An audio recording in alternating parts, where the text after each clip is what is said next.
जय श्री राम दोस्तों। हर इंसान की ज़िंदगी में कई तरह के समय आते हैं, लेकिन यह घटना सत्य है। हर किसी का एक दिन मरना तय है। इसी बात को लेकर हर किसी में अलग अलग धारणाएं बनी हुई है। लेकिन मृत्यु के बाद दोस्तों क्या होता है, इसकी सच्चाई बहुत पहले बताई जा चुकी है। गरुड़ पुराण में मृत्यु के बाद क्या होता है, वह सारी बातें विस्तार रूप से बताई गई है, जो एक इंसान को जानना जरूरी है। आपसे हमारा दोस्तों अनुरोध है कि वीडियो को लाइक करें और ज़्यादा से ज़्यादा शेयर करें। तो चलिए दोस्तों, बिना देरी करे आगे बढ़ते हैं। दोस्तों, गरुड़ पुराण के अनुसार भगवान विष्णु ने अपने वाहन गरुड़ को मृत्यु से संबंधित अनेक गुप्त बातें बताई हैं। मृत्यु के बाद आत्मा यमलोक तक किस प्रकार जाती है, इसका विस्तृत वर्णन भी गरुड़ पुराण में किया गया है। आज हम आपको गरुड़ पुराण में लिखी कुछ ऐसी ही खास और रोचक बातें बता रहे हैं। गरुड़ पुराण के अनुसार जिस मनुष्य की मृत्यु होने वाली होती है, वह बोलना चाहता है लेकिन बोल नहीं पाता। अंत समय में उसकी सभी इंद्रियां, बोलने सुनने आदि की शक्ति नष्ट हो जाती है और वह हिलडुल भी नहीं पाता। उस समय दो यमदूत आते हैं। उस समय शरीर से अंगूठा यानी अंगूठे के बराबर आत्मा निकलती है, जिसे यमदूत पकड़ कर ले जाते हैं।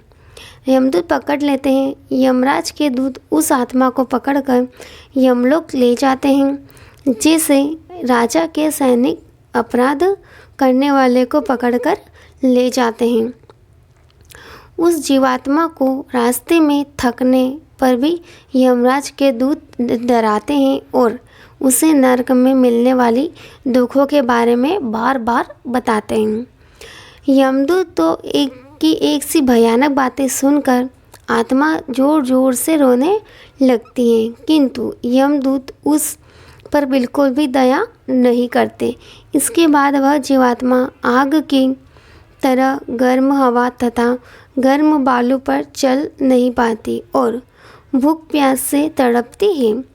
तब यमदूत उसकी पीठ पर चाबुक मारते हुए उसे आगे ले जाते हैं। वह जीव जगह जगह गिरती है और बेहोश हो जाती है, फिर उठकर चलने लगती है। इस प्रकार यमदूत जीवात्मा को अंधकार वाले रास्ते से यमलोक ले जाते हैं। गरुड़ पुराण के अनुसार यमलोक 9000 योजन यानी 1 योजन बराबर होता है। 4 कोस यानी 316 किलोमीटर। वहाँ यमदूत पापी जीव को थोड़ी देर में ले जाते हैं। इसके बाद यमदूत उसे सजा देते हैं। इसके बाद वह जीवात्मा यमराज की आज्ञा से यमदूतों के साथ फिर से अपने घर आती है। घर आकर वह जीवात्मा अपने शरीर में पुनः प्रवेश करने की इच्छा करती है, लेकिन यमदूत के बंधन से मुक्त नहीं हो पाती और भूख प्यास के कारण रोती है।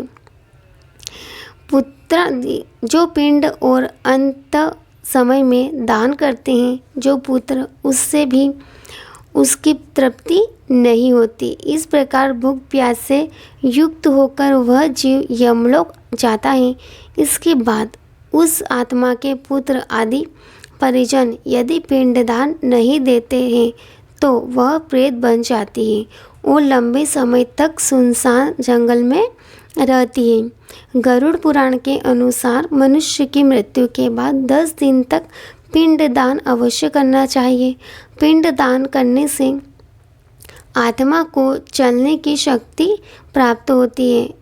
शव को जलाने के बाद मृत देह से अंगूठे के बराबर का शरीर उत्पन्न होता है। यह वही यमलोक के मार्ग में शुभ अशुभ फल को भोगता है। पहले दिन पिंडदान से मुर्दा यानी सिर, दूसरे दिन से गर्दन और कंधे, तीसरे दिन से हृदय, चौथे दिन के पिंड से पीठ, 5वें दिन से नाभि, छठे और 7वें दिन से कमर और नीचे का भाग, 8वें दिन से पैर, 9वें और 10वें दिन से भूख प्यास आदि उत्पन्न होती है। यमदूत द्वारा 13वें दिन आत्मा को पकड़ लिया जाता है। इसके बाद वह भूख प्यास से तड़पती हुई यमलोक तक अकेले ही जाती है। यमलोक तक पहुंचने का रास्ता वैतरणी नदी को छोड़कर 26,000 योजन है।